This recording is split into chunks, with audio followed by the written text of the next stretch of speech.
Hey everybody, it's Jimmy and Bill. So basically today's video is about 10 signs that you're doing better than the average person.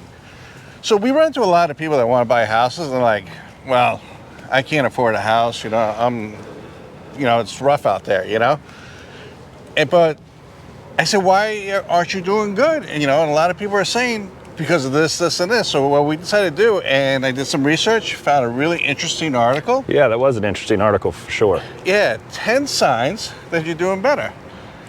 So that's what we're gonna go over. So check it out, wait till the end. There's some really good stuff in this article. I think you guys will enjoy it. In the meantime, do me a favor, if you like these kind of videos, subscribe. It takes less than a second and it's greatly appreciated. Hey. All right, Bill. Okay, let's go over to know if we're better than the average American and the people watching this video are. All right. All right, according to this article, do you have more than $4,500 in your savings? Okay. All right, more than half of Americans, 51%, have less than $5,000 stored in a savings account. And this is according to Motley Fool survey. Additional 35% had 1,000 or less, and the median amount Americans have tucked away is $4,500. That means half of Americans have less than that. $4,500. Okay. What do you think of that one? Well, it's good that people have some savings. We've always said, we said it on other conversations that we've had on our channel here, rainy day money is always important because you just never know what's going to happen. And at the end of the day, if you don't need it, you have it in savings, and it's a nest egg, if you will, that can help you out down the road. But at least they have 4,500, and it's sometimes I think people in general, myself included, I think at times, especially when I was younger and less wise, if you will. You just feel like it's such a daunting task to save, and what's $10 here and what's $20 there, but it right? adds up. And it does add up. When you really start to put that 10, instead of spending the 10, you take 10 and put it into your savings account that you never touch, make it difficult for yourself to get it. I mean, we're not financial advisors or anything, but just things for me that added up over time, you don't realize how fast it adds up. Yeah, but think about it, $4,500, my refrigerator was acting up. So all right, let me go to Lowe's and Home Depot, see if they have any deals or anything like that. Right. And the refrigerators, obviously the ones I liked were like $2,300, $2,400. Yeah, everything's gone up in price. Yeah. I don't know, if $4,500, okay, you're doing better than the average American, but still. Right. $4,500. But apparently, you never know. Yeah. Hey there. Is this for TV? Are you guys from Southern Living? No, YouTube video. Sorry about that. Just somebody recognized us and wanted to be part of the YouTube video. So it's really cool. They have a shop. What kind of shop is it? Sponge Dive Supply. It's right down here on the main drag in downtown Tarpon. So it's a pretty cool place. All right, Bill, give me the second one. So the second one was, you have more than $30,000 in your 401k. Now, okay, 401k. I'll be honest with you, I don't even have a 401k. Right, well, some people don't have 401ks. That's kind of where I was going to head with that. So some people don't have a 401k. All right. I don't have a 401k. I retired from the fire department, so we came from, a state type program. So it's a little different with pensions, but if you do, they're good programs and you should probably look into it and see if it's worthwhile. Well, what is it saying? But according to Vanguard How America Saves in 2023 report, the median amounts Americans between the ages of 35 to 54 have saved in their defined contribution plans was about 30,000, and then 35 to 44 was $28,318 roughly. So basically, if you have a 401k, you're one step ahead of me. Right. Right. So, but there's different versions of that. Like, Yeah. you know, so just because you don't have a 401k per se, you know, I came from the fire department, and when I retired, I had a pension. So right. it's kind of the same thing. It's just a little different. But they're just, all in all, what it boils down to is it's a savings plan, you know, that you're planning ahead for the future. So when you do retire and stop working, you know, the bills always come in. Full disclosure, we're not financial analysts. We're just going off an article. Okay, so we're not giving financial advice. All right. Right, and then the last one here, which was 45 to 54, was about 48,300 into their 401k savings plan. Nice. So it's a good chunk of change. It is a good chunk of change. All right, let's go on to the next one. All right, the third thing is that says you're better than the average person is your credit score is higher than the average, than 680. So is your credit score higher than 680? You know, because that's a big indicator how you're doing financially, because obviously people with not so good credit scores can't afford to pay their bills, so that's an obvious one. Right. Yeah. Yeah. So basically, according to this, the average credit score for Americans age 18 to 25 is 679, and only slightly higher, 687 for those 26 to 41. Okay. That makes a lot of sense. Basically, you know, if you can't afford to pay your bills, it hits your credit. Right, or even it doesn't necessarily mean that you're not paying your bills. You know, maybe you're paying your bills, but you're maybe just a little overextended, and your debt-to-income ratio is a little off balance, or if you will. Or you're paying the minimum payments, and you have a lot of credit card debts, or things like that. Or it could be medical bills. Yep, student loans, you know, those kind of things when they do kind of start to hit your credit score at one point. I'm not super familiar with that, but they do at some point, you know, and it makes sense too. On the younger you are, your credit score is not as high because you're just starting to build a credit history. You don't have it yet, so. But that makes definite sense. So if your credit score is, say your credit score is 700 or 730 or 750, you're doing something right. Yeah, absolutely. So consider that. Look at your credit scores. All right, let's go to number 4. All right, number 4 was you can cover an emergency of more than $2,000.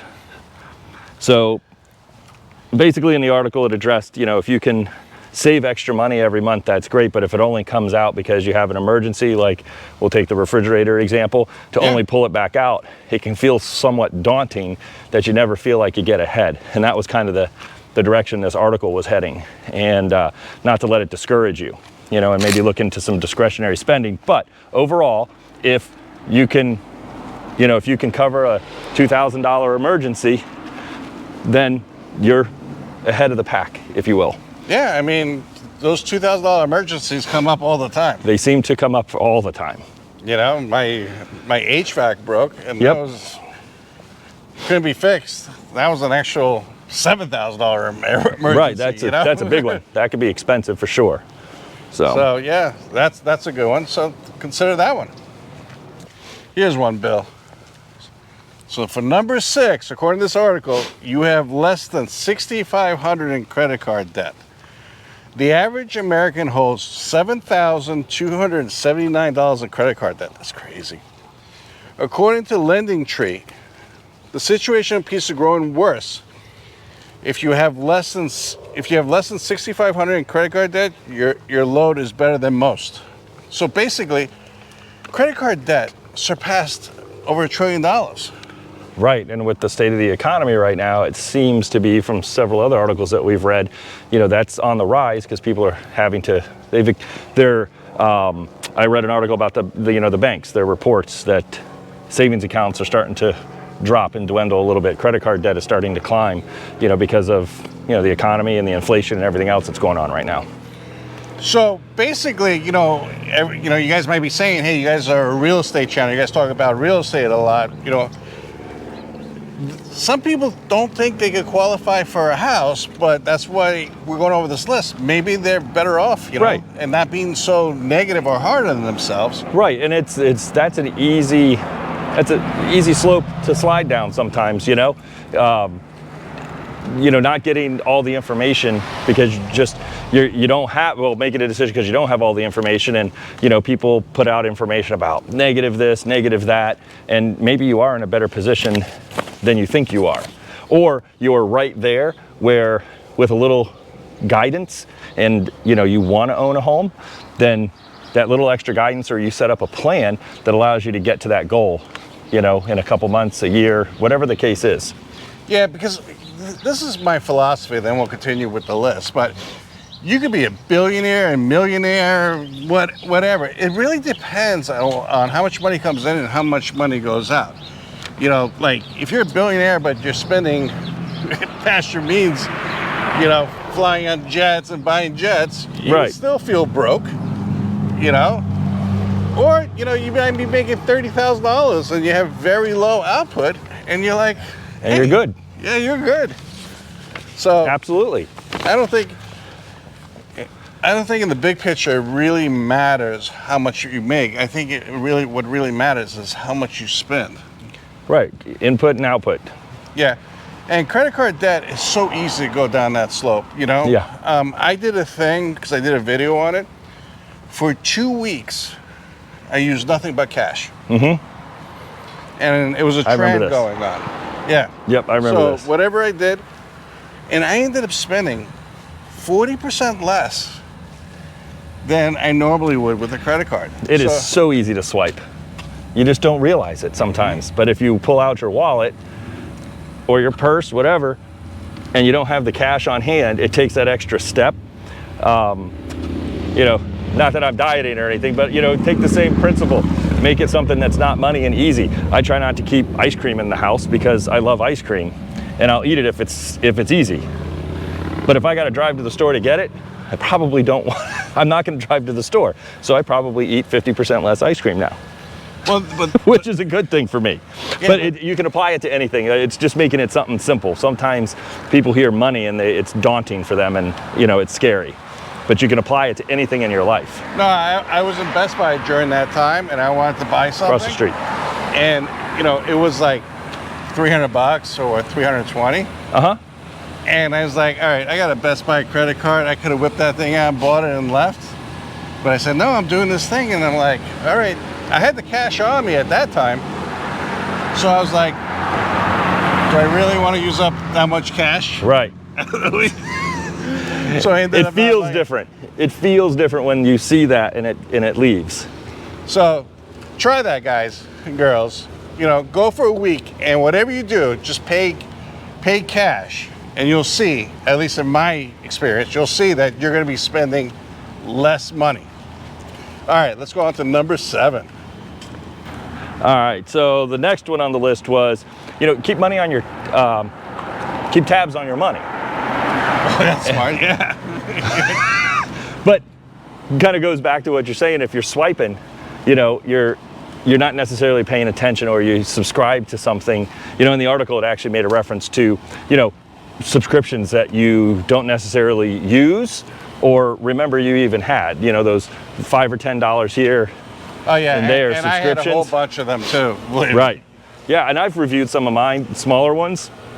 It's like, do I really need this subscription right now? Yeah, I had like Netflix, HBO Max. Right. Freaking. Those are the ones that get Channel. Me. Yeah. Hulu, and I'm like YouTube TV, and I'm like, wait a second. I cut the cable bill so I can save money, and then I just added channels. Right, and then you just subscribe. Next thing you know, you're at the same as you were before, or more.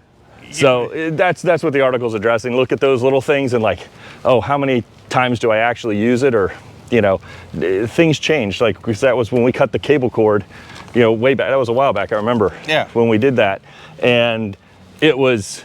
You saved money by doing that, but now there's so many streaming services and these little $10, $9 subscriptions. Next thing you know, you could have just stayed with cable and probably saved money at that point by you combining. Who knows? Yeah, so. the whole thing, the whole thing with that is some people are just like, okay, I just go buy, I use a debit card and I see how much money I have in my account, and that's how I know how I'm doing, Yeah. Yeah, so, but make a plan with that and sit down and look. And I was able to, knock off a couple. Again, $20, $30, $40 a month makes a big difference in the long run. It doesn't feel like it, but when it comes down to brass tacks, it helps. All right, so number 8 to know if you're doing better than the average person is your net worth at least $100,000. So basically, let's do some stats here. Okay, median net worth for Americans ages 35 to 44 stood at $135,600. American ages between 45 and 54 was about $247,000.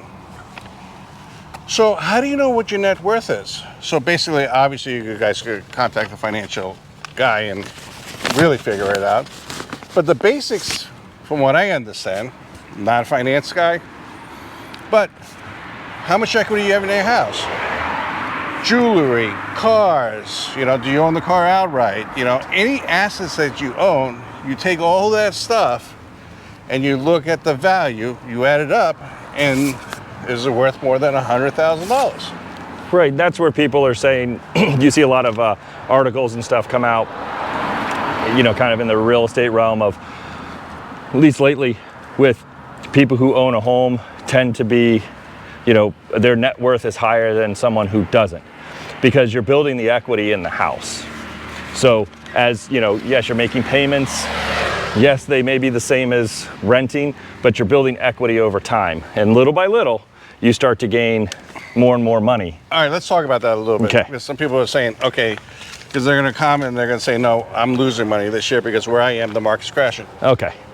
So basically, if you go year by year, and you're looking at the first 2 or 3 years, you might be losing money. Maybe. Yep. And depending on where you are in the country. Right. When it comes to real estate. But if you own a house, on average, historical data, okay, say you own it 7, 10 years, because don't forget, people are staying in their houses much longer. Of course. Now, Yep. Like I told everybody in the other video, 2 years ago, during the peak of everything, people made more money on equity gains from their house than they actually did from their job. Yeah. Yeah, if you just talking nationally, I don't have the numbers off, exact, but, nationally, over the last couple of years, there were more than 50% equity gains on average over the last 2 years. Isn't that insane? So, all right. Just in 2 years. You didn't have to do nothing. You just own the house. You just own the house. And you right. made So more money. now, just to be fair, over time, it's more like that 1, 2, 3%. Average, I think, was like 4 roughly. Don't quote me on that one, but it's right around 4 is the national average, pre-pandemic type stuff. But the point of that is, little by little, now that we're starting to stabilize, this is how you have, a higher net worth, because you're putting money into something that's tangible that if you need to liquidate, you could. Yeah. Here's number 10. I'll do number 10. Okay. This is, I get a kick out of this one. You pay your bills on time. Okay. Each month. According to Consumer Finance Report, almost 80% of consumers reported they were living paycheck to paycheck. Okay. I mean, that makes sense, especially now. 1 in 4 customers said they do not pay all their bills on time. And 1/5 of adults expect to leave some regular monthly bills and not pay them at all. Wow. So if you guys are paying your bills, you're doing better than the average person.